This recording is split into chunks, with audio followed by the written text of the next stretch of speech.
Right, that's right. This week's fixture brings us to Hertfordshire. We're going under the lights at Parkfield Stadium, which is home to Potters Bar Town FC. They'll be looking to grab all 3 Isthmian Premier League points. To do so, they'll have to beat tonight's opponents, who are East Thurrock United. Following promotion to the league, the club had to build 2 new stands to add to the already existing one. This added an extra 100 seats, and this cheeky little number boosted the capacity by another 100, giving them a grand total of 2,000. The club were founded in 1960 and used to go by the name of Mount Grace Old Scholars, but in 1991 they changed their name to Potters Bar, but they still have the club nickname, The Scholars. I really like this dugout. I'm not sure if it's because it's got a little bit of a European feel to it or these really cool geometric angles. The framework is made out of plastic and they've got a little bit of perspex on the side. They've got plenty of seats for the subs to sit on. I think the graphic stickers are a lovely little addition. Topping it all off, we've got these cute little tables. Let us know in the comment section below what you think these tables are used for. Interesting little fact for you, these turnstiles are actually from the old Wembley. They got them in 2005. All they needed to do was go to Wembley with a lorry and pick them up. Just imagine how many people have gone through these turnstiles. As the rain falls at Parkfield, let's have a little look at the pitch on first view, and it is fairly wide and quite long, which means it's going to be a bit of a lung buster for our players tonight. As for the pitch, we call this a rainbow because it's going to be very zippy. The groundsman is not going to be happy because his pitch will probably not look this good at the end of the game. Now, where do we put the Parkfield pitch on our ratings board? Very predictable, it's a fresh cut.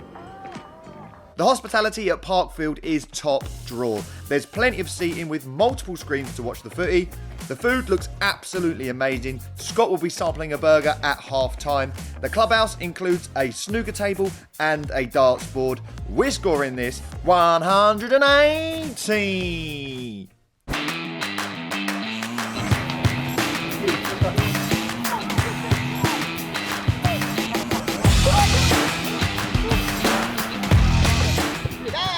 Lee O'Leary, manager of Parkfield Town Football Club. Lee, what was your route into management? A little bit of a strange one really. I played here for a year, got promoted from the division below into the Isthmian Prem, and then the previous managers moved on to another club as we'd done so well, and being the captain, the club decided to give us a job. Is that a role that you wanted? It wasn't something I was actually planning on, but being the captain, I was kind of in a position where I was forced to take the training sessions while we had no one in, and kind of enjoyed it. How difficult was it to swap from being a player to a manager? That transition phase with players once being your mates and then being a player and you being a manager. So it was tough for a couple of years, to be honest, but I'm finally probably out of that stage now where none of the boys are actually my mates. They're kind of players and I'm their manager. If you could share the dugout with any manager, past or present, who would you pick? Pretty basic answer really, but Pep, no, it has to be Pep, surely. He's the best coach in the world.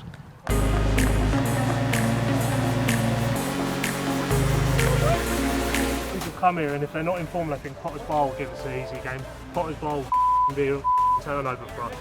Let's not let any come to our ground and take anything off us. We don't get beat at home. That should be our mentality. Defend with your lives, work your off, and let our player players do the rest. And you know, if we start the same way, first 15 minutes, aggressive, we're winning this. Aggressive all over. 3 points last all over. Onwards.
Tonight's Judi Dench challenge is the Mason Mount and Declan Rice feint competition.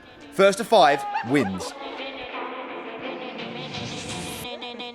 Sydney Abbey, striker or forward. Amin Sassi midfielder.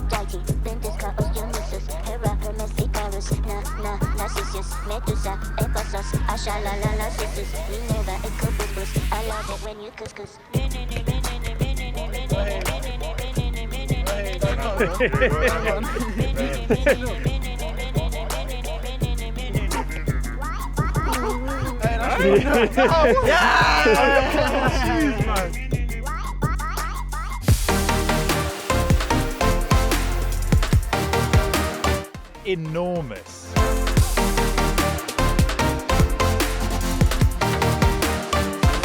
Banging.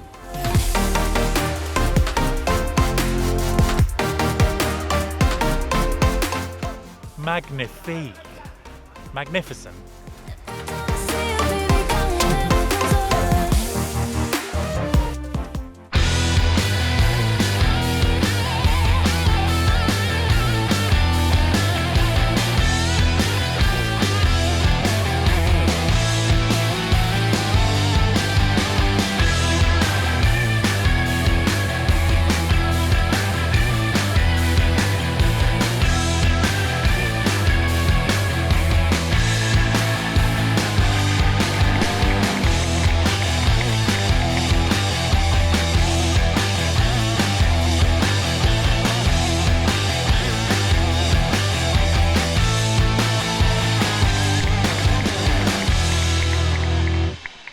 Hi, George Warren, level 3 referee.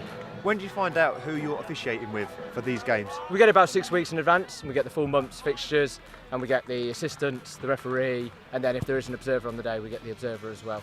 Do you speak to each other before the game? So you normally have a WhatsApp group, sort of planning the day, having a chat, thinking about the game, and then, you know, a bit of banter every now and then as well. What's the banter like? Very average referees, aren't we? What do you say to each other before the game? So we normally do what we call pre-match, and that's sort of like 45 to an hour before the game. So we normally do it on the pitch, so we can sort of point to different areas. So talk about every referee slightly different, and we'll want so their assistants to help them out in different ways and support the team in different ways. So you go out to sort of set what you want to happen throughout the day before the game, and then sort of when you work with guys a lot more, you understand what they're likely to give and what you're likely to give and how you're going to work together as well. So it's good to go out with the same people. How can you analyse your performance? So most of the games at this level, we're really lucky, are filmed. So quite often it's, especially the highlights, you know, any big decisions are going to be on the highlights. Look at your general positioning, look at sort of any fouls that you think, sometimes in the build up to a goal you think, you know, that could have been a foul, could have not been. So a really useful tool is the video analysis. Then you get observers, and you also get feedback from the clubs. So a month after every game we see how the clubs have scored us and any feedback they give us as well. And how do you rate your performance tonight? You'd have to ask them, I think.